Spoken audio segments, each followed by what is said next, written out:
मर्द थे वो जंग में गए, जो नामर्द थे वो संग में गए। अच्छा। अस्सलाम वालेकुम दोस्तों, कैसे हैं आप लोग। उम्मीद करता हूं अल्लाह की जात से आप लोग अच्छे होंगे। दोस्तों, आज का जो वीडियो है वो एक पॉलिटिकल वीडियो होने वाला है। इसमें आज का जो माहौल चल रहा है, गवर्नमेंट जिस तरह से गलत नीतियां बना रही हैं, लोगों के बेरोज़गारी का मसला है, लेकिन नौकरी का मसला है, बेरोज़गारी का मसला है, पानी का मसला, बहुत तरह के मसला देश में है। लेकिन उन सब चीज़ों को ढक के, उन सब चीज़ों को दबा कर गवर्नमेंट से कुछ चुने हुए उनके दोस्त अहबाब हैं, उनको फ़ायदा पहुंचाने की कोशिश कर रहा है, फ़ायदा पहुंचा रहा है, जनता के बातों को एकदम नहीं उठा रहा है। तो इसी के विरुद्ध में एक एक्टिविस्ट है जिनका बहुत ही फेमस है, पूनम पांडे, जो कांग्रेस से भी उनका ताल्लुक़ रहा है। तो उन्होंने किस तरह गवर्नमेंट को लताड़ा है, गवर्नमेंट के साथ साथ मीडिया वालों को भी किस तरह किया है कि जो काम मीडिया वालों को होना चाहिए था, वो मीडिया वाले चाटुकार बन गए हैं। वो लोग मीडिया वाले अपना काम ठीक तरीके से नहीं कर रहे हैं। तो चलिए देरी न करते हुए वीडियो को देखते हैं। बहुत ही मज़ेदार वीडियो है, वीडियो को ज़रूर देखिएगा। चलिए तो वीडियो को स्टार्ट करते हैं। तुमने मलाई खा रखी, तुम लड़ना क्यों बंद करो? तुम क्यों नहीं लड़ रहे आगे? इतने दिन से आप यहाँ, और जितनी हद तक हमसे लड़ा जाएगा लड़ेंगे। आया नाम है, जवाब दीजिए मिथिला वाले। आप हाँ नाम है, जवाब दीजिए। क्या आपको अच्छा नहीं पाकिस्तान सुना है? दिमाग को ठीक रखो, राइफल उठा ले। इनकी तरह इस तरीके की बेरुखी करें जो महिलाओं के साथ में आदमी होकर के करते हैं। आदमी है ये, इन्हें आदमी कहते हैं जो औरतों पर लट चला हुआ है, औरतों के साथ में हाथापाई कर रहे हैं। ये आदमी है। क्या लग रहा है महंगाई का भी विरोध नहीं करने दिया जा रहा है? यही देखो, ये महंगाई के विरोध को रोकने की बात नहीं है, ये पूरे संविधान को रोकने की बात है। लोकतंत्र खतरे में है। आम जनता को ये इतना प्रताड़ित कर दे ताकि वो आवाज भी न उठा, पर विपक्ष आवाज उठाता है तो ये लोग उसको देखो किस तरीके का माहौल इन्होंने बनाया हुआ है। अरे जब बेटी के बलात्कार हो जाते हैं, तुम पे उनको तो सिक्योरिटी दी नहीं जाती। चाइना ने 750 घर बना लिए, तुम पे वहां तो देखा नहीं जाता, और तुम यहाँ पर विपक्ष को टारगेट कर रहे हो। महंगाई विपक्ष के लिए कि जनता के लिए? जनता के लिए है। इस माइक को ले जा करके देखिए, सुनिए मेरी बात, सुनिए। क्यों नहीं कूदेगा विपक्ष? विपक्ष का काम क्या है? क्या काम है विपक्ष का? विपक्ष का क्या काम है? विपक्ष का काम है कि जनता की आवाज उठावे, महंगाई के खिलाफ बोले, बेरोजगारी के खिलाफ बोले, अग्निपथ के विरोध में प्रदर्शन करें। और फिर अगर कांग्रेस आवाज उठाती है तो आप बोलते हो कि जनता को रोड पे होना चाहिए। पहल कोई ना कोई तो करता ही है। जनता नहीं दिख रही आपको? ये सभी जनता से पाकिस्तान सुना है। दिमाग को ठीक रखो, भारत के वासी हैं, समझ में आई? तो क्या लग रहा है कि दिल्ली पुलिस से आप लोग बैरिकेड को हटाकर आगे निकल पाएंगे? अब आप देखना, बैरिकेड भी हटेंगे और हम सड़कों पर भी जाएंगे। आप माहौल देखना, यहाँ वो नज़ारा भी देखना जो ये जितनी सारी कंपनी इन्होंने लगाई हुई है, ये महिलाओं के साथ में किस तरीके का व्यवहार करते हैं, आप वो भी देखना। अब हम इसके लिए हम डरेंगे थोड़ी। डरेगा कौन? जिसने 1400 करोड़ का घोटाला किया, पहली बारिश में धंस गया बुंदेलखंड। डरेगा कौन? जिसने 2 करोड़ 4 करोड़ की जमीन 18 मिनट पीछे 18 करोड़ की करी। डरेगा कौन? जिसके इतने बड़े बड़े वेयर हाउस हैं। हम क्यों डरेंगे? लेकिन ईडी तो राहुल गांधी और प्रियंका गांधी और सोनिया गांधी को उनको बुला रही है। आप धन्यवाद कीजिए इस बात का सरकार का कि वो उनको अच्छे से पता है कि हम जनता की आवाज उठाते हैं, हमारे नेता जनता की आवाज उठाते हैं। जब आपको ईडी आईबी ये सब परेशान करने लग जाए, पुलिस प्रशासन और पूरे कंपनी जितनी लगे परेशान करने लग जाए, तो मान लीजिए कि आप ईमानदार हैं और आप जनता के हित में लड़ रहे हैं। जिसे आप महंगाई बता रही हो और कहा बताऊं, क्या बताऊं, ऐसा देश मजबूत हो रहा। 14,000 करोड़ का हाईवे पहली बारिश में धंस गया। ठीक, जूते पे जीएसटी, प्रकृति आपदा नहीं थी, क्या कर रहा था इंजीनियर? क्या कर रहे थे सारे टेस्टिंग करने वाले? मतलब हमारे देश में 70 साल पुरानी संसद बनी हुई, इन्होंने खोद दी। जब संसद तो गिरी नहीं, उस संसद टपक रही, चू रही हो, पानी टपक रहा वहां में। जो भी है वहां में पैसा लगा रहे, इन पर ढंग का पैसा नहीं लगाएगा। शिक्षा पर, स्वास्थ्य सुविधाओं पे इतना बदलाव नुकसान दे रहा हो तो जनता ज्यादा दुखी है।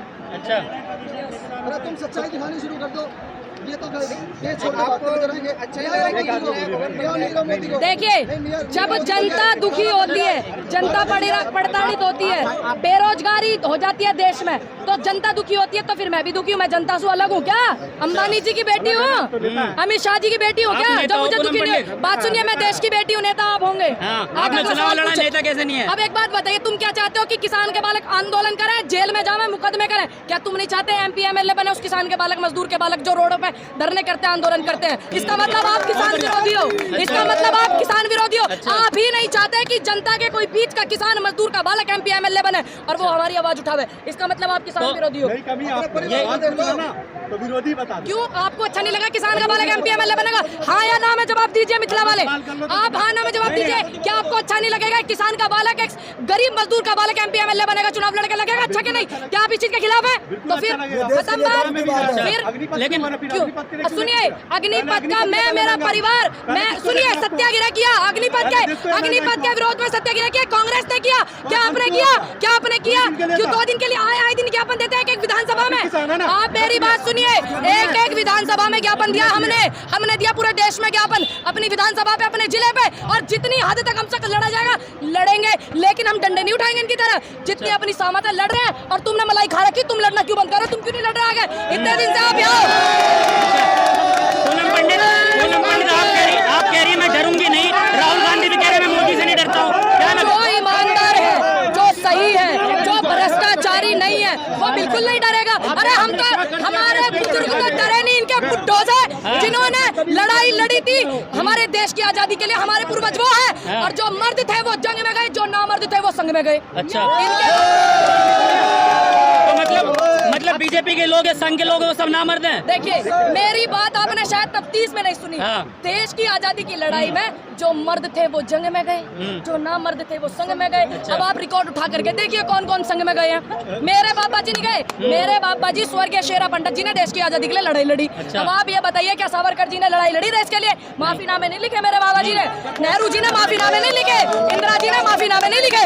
ऐसे बोल रहे जैसे सावरकर जेल काटी, जेल काटी, जेल काटी, जेल काटी इंदिरा जी ने, जेल काटी राजीव गांधी जी ने, जेल काटी सोनिया गांधी जी ईडी के चक्कर लगा रही इनकी तानाशाही के खिलाफ।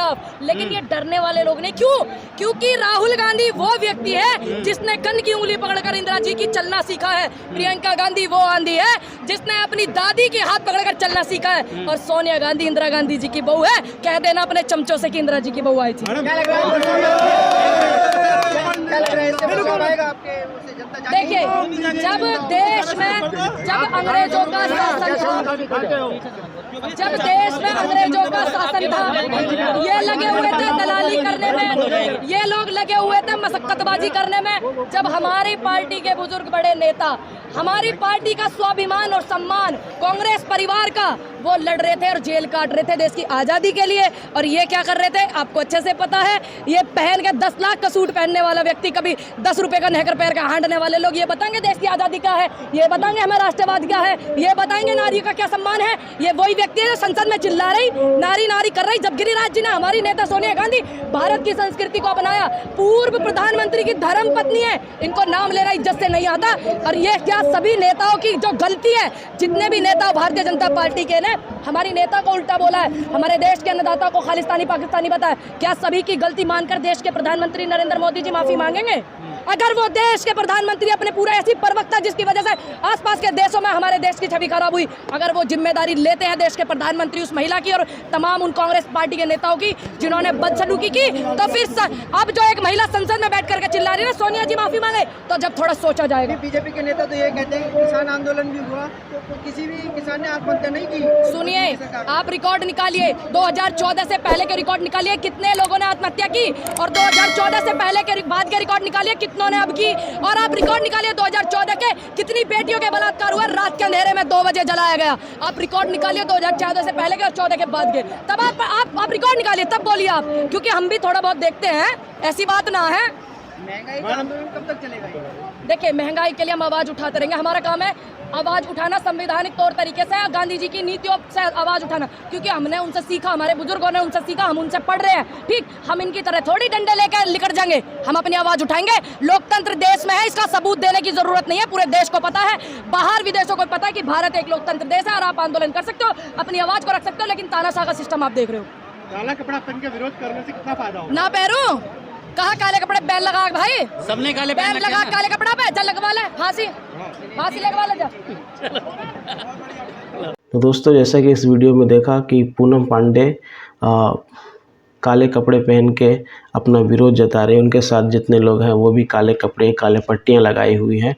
और यहाँ तक उन्होंने कहा कि जो फ़ौज में जो गए, देश की आज़ादी में जिन्होंने अपना जान कुर्बान कर दिया, वो लोग आज गद्दार बन गए हैं। और जो लोग गद्दारी कर रहे थे, जो अंग्रेज़ों को चिट्ठियाँ लिखा करते थे कि हमें माफ़ कर दो, वो लोग आज संघ में हैं और वो लोग देशभक्त बने हुए और देश किस तरह चलना चाहिए, देश से मोहब्बत क्या होना चाहिए, वो आज सीख दे रहे हैं। मतलब जो लोग देश विरोधी थे, जो अंग्रेज़ों के चाटुकार थे, वो लोग आज देश राष्ट्र के हित की बात कर रहे हैं।